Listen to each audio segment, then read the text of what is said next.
नए IT rules को follow नहीं करने को लेकर भारत सरकार और ट्विटर के बीच विवाद बढ़ता ही जा रहा है। गाजियाबाद मामले के तूल पकड़ने के बाद ही अब केंद्रीय मंत्री रविशंकर प्रसाद ने ट्विटर को आड़े हाथों लिया। रविशंकर प्रसाद ने कहा कि व्यक्ति की आजादी के नाम पर कानून से बचा नहीं जा सकता है। रविशंकर प्रसाद ने कहा कि अगर किसी विदेशी संस्था को लगता है कि वह खुद को भारत में अभिव्यक्ति की आजादी का झंडा बरदार बनकर कानून की पालना से खुद को बचा लेगी तो ऐसी कोशिशें बेकार है। बीजेपी के राष्ट्रीय प्रवक्ता संबित पात्रा ने कांग्रेस पर कोवैक्सीन को लेकर भ्रम फैलाने का आरोप लगाया। उन्होंने कहा कि भारत में निर्मित कोवैक्सीन को लेकर कांग्रेस ने जो भ्रम फैलाया वो महापाप है। कांग्रेस ये भ्रम फैला रही कि गाय के बछड़े को मारकर यह वैक्सीन तैयार किया गया है। संबित पात्रा ने सवाल पूछा कि गांधी परिवार ने अब अपना पहला और दूसरा डोज लिया, गांधी परिवार वैक्सीनेटेड है या नहीं। उन्होंने कहा कि गांधी परिवार को वैक्सीन पर विश्वास नहीं करती है या करती है, उनको जवाब देना चाहिए। संबित पात्रा ने कहा कि वैज्ञानिक समुदाय और स्वास्थ्य मंत्रालय इस विषय को लेकर स्पष्टीकरण दिया है। कोवैक्सीन में बछड़े या गाय का खून नहीं है, यह पूरी तरह सुरक्षित है। उन्होंने कहा कि जिस प्रकार एक सांप्रदायिक एंगल देकर इसे अपभ्रंशित करने की कोशिश की जा रही है, ऐसा कोई भी अपभ्रंश नहीं है। रक्षा मंत्री राजनाथ सिंह ने 10 देशों के ग्रुप आसियान और उसके कुछ साझेदारों की एक बैठक को डिजिटली संबोधित किया। रक्षा मंत्री ने आसियान डिफेंस मिनिस्टर्स मीटिंग में क्षेत्र में मौजूद सुरक्षा चुनौतियों से मुकाबला करने पर भारत का रुख पेश किया। मीटिंग में रक्षा मंत्रालय के बड़े अधिकारी भी मौजूद रहे। आसियान देशों के रक्षा मंत्रियों के साथ बैठक में भारत के रक्षा मंत्री राजनाथ सिंह ने संबोधित किया। राजनाथ ने कहा, सामूहिक सहयोग से ही आतंकवादी संगठनों और उनके नेटवर्क को बाधित किया जा सकता है। उन्होंने क्रिप्टो करेंसी की चोरी की घटनाओं के कारण बढ़े साइबर खतरे को लेकर चिंता जाहिर की। गुजरात के आणंद जिले के इंद्रनाज गांव के पास बड़ा हादसा हो गया। कार और ट्रक की भिड़ंत में हादसे में 10 लोग मारे गए। तारापुर पुलिस थाने के एक अधिकारी ने बताया कि हादसा आणंद जिले के तारापुर को अहमदाबाद जिले के वर्तमान से जोड़ने वाले राजमार्ग पर हुआ। उन्होंने कहा, कार में एक बच्चे से 10 लोग सवार थे। गुजरात के आणंद में सड़क दुर्घटना को लेकर प्रधानमंत्री नरेंद्र मोदी ने दुख जताया। उन्होंने कहा कि सड़क दुर्घटना के कारण हुई लोगों की मौत से दुखी हूं। मृतकों के परिजनों को प्रधानमंत्री राष्ट्रीय राहत कोष से 2-2 लाख रुपए की अनुग्रह राशि दी जाएगी। देश में आज फिर पेट्रोल डीजल के दामों में बढ़ोतरी। पेट्रोलियम कंपनियों ने पेट्रोल के दाम 29 पैसे और डीजल के दाम 17 पैसे प्रति लीटर बढ़ा दिया।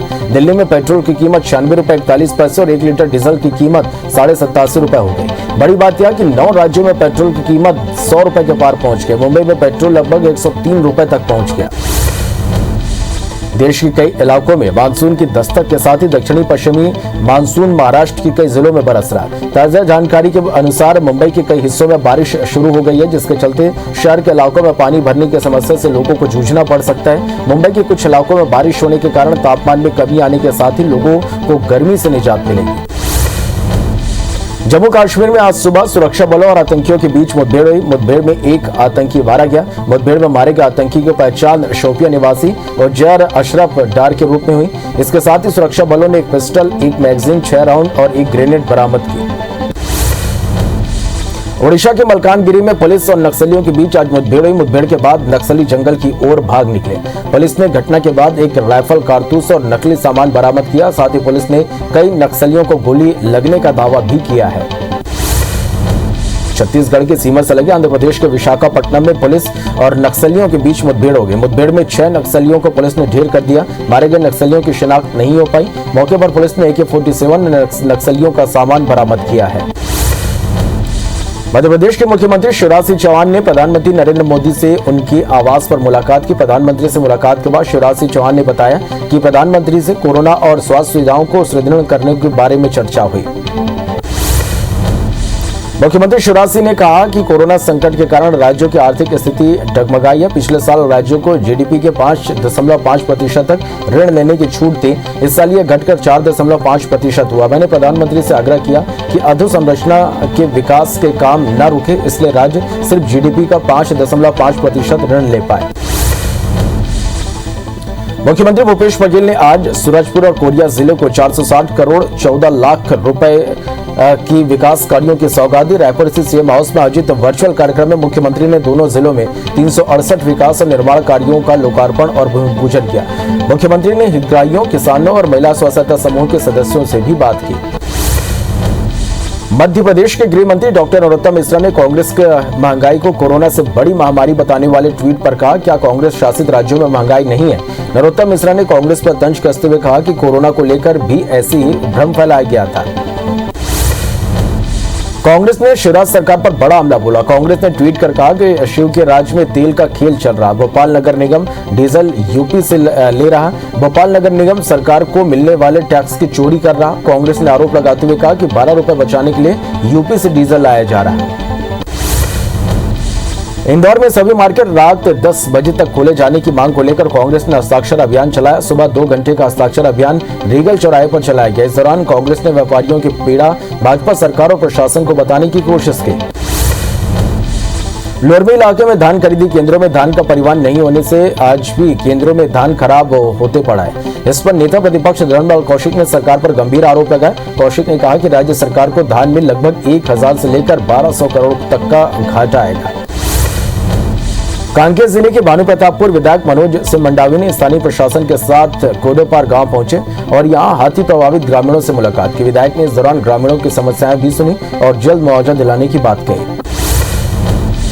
रायपुर में पेट्रोल डीजल के बढ़ते दामों के विरोध में एनएसयूआई छात्र संगठनों के द्वारा अनोखा प्रदर्शन किया गया। छात्रों ने बाइक की अर्थी निकाली और कहा कि इतने महंगे डीजल पेट्रोल होने से गाड़ी चलाना नामुमकिन दिखाई दे रहा। पूर्व सीएम डॉक्टर रमन सिंह जो बाड़ी से डीजल देने वाले थे, ना तो उनका पता है और ना ही उस बाड़ी का।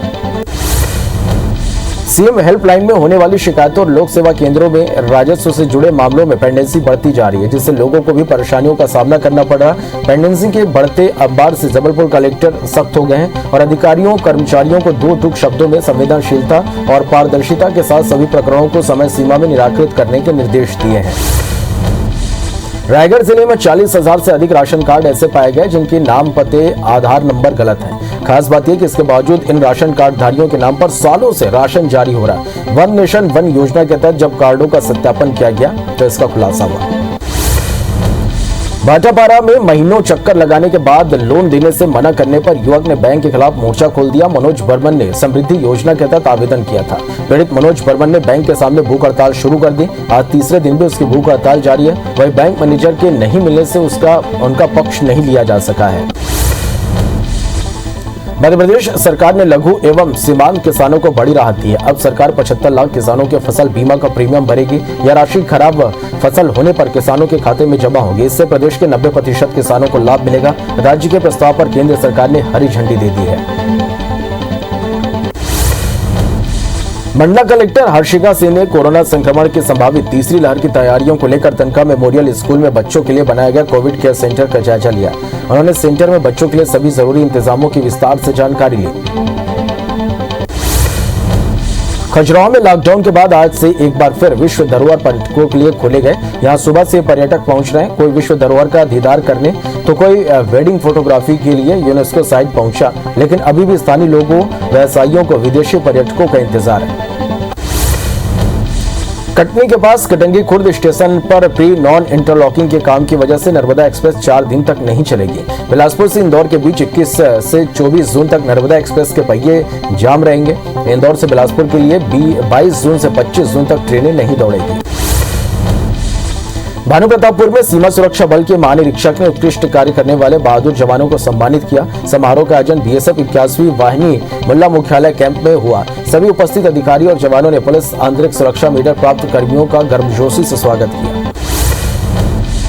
मंदसौर जिला पंचायत सीओ ऋषभ गुप्ता की पहल से अंकुर अभियान के तहत लोग सीड बाल बना रहे हैं। ऐसा पहली बार हुआ जब शहर से लेकर ग्रामीण तक के सभी सीड बॉल तैयार कर रहे हैं। बता दें कि सीड बॉल एक तरह का मिट्टी होता है जिसमें बीज डालकर खुले जगह फेंक दिया जाता है ताकि वे बाद में पौधे का रूप ले सके। बालोद के अर्जुंदा थाना क्षेत्र में एक युवक की हत्या के आरोप में 2 आरोपियों को पुलिस ने गिरफ्तार किया। आरोपियों का कहना है कि मृतक मोहल्ले में खोले गए दुकान को आए दिन बंद करवाने की धमकी देता था, इसलिए घटना को अंजाम दिया गया। बता दें कि अर्जुंदा थाना क्षेत्र के ग्राम खुरसूल में खून से लथपथ एक युवक की लाश मिली थी। नरसिंहपुर में पुलिस कस्टडी में आरोपी वीरेंद्र लोधी की मौत का मामला सामने आया। युवक पर नाबालिग लड़की को भगाने का आरोप लगा।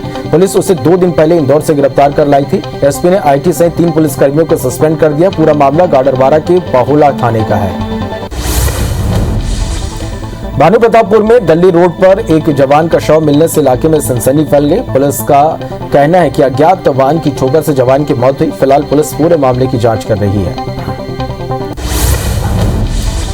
पन्ना में धर्मसागर तालाब में छोड़ी गई नुकीली सरिया लोगों की मौत का कारण बन रही। बरसात की वजह से रिटेनिंग वॉल का काम रुका हुआ है और आधे अधूरे काम की वजह से सरिया लगी है, जिससे अब तक 4 लोगों की मौत हो चुकी है।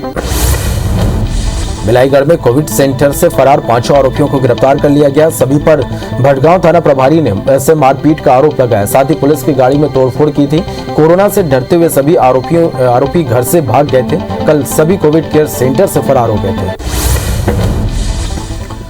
पेंड्रा में अंग्रेजी और महुआ शराब सहित गौरेला पुलिस ने एक आरोपी को रंगे हाथ गिरफ्तार किया। पुलिस ने दुकान से 10,000 की 50-50 नग अंग्रेजी और कच्ची महुआ शराब जब्त की। साथ ही आरोपी के खिलाफ आबकारी एक्ट के तहत मामला दर्ज कर जेल भेज दिया गया। ग्वालियर में नकली दवाओं का कारोबार की सूचना पर महादेव मेडिकल एजेंसी में ड्रग विभाग ने दबिश दी। इस दौरान 6000 से ज्यादा टेबलेट जब्त किए गए। ड्रग विभाग के अधिकारियों ने बताया कि सैंपल जांच के लिए भोपाल भेजा जाएगा। जबलपुर में एक युवक को सस्ती दर में सऊदी अरब की करेंसी देने का लालच देकर ठगी करने वाले 2 आरोपियों को पुलिस ने गिरफ्तार किया। पकड़े गए दोनों आरोपी पश्चिम बंगाल के रहने वाले हैं। आरोपियों से सऊदी अरब की करेंसी और 2000 भारतीय रुपए बरामद किए गए। पकड़े गए आरोपियों से पुलिस पूछताछ कर रही है। खजुराहो के राजनगर से एक वीडियो वायरल हुआ, जिसमें नाबालिग किशोर हाथों में तमंचा लेकर नाचते हुए नजर आ रहा है। वीडियो सामने आने के बाद पुलिस हरकत में आई और वायरल वीडियो में कट्टे को हाथ में लहराते हुए युवक को पुलिस ने गिरफ्तार कर लिया है।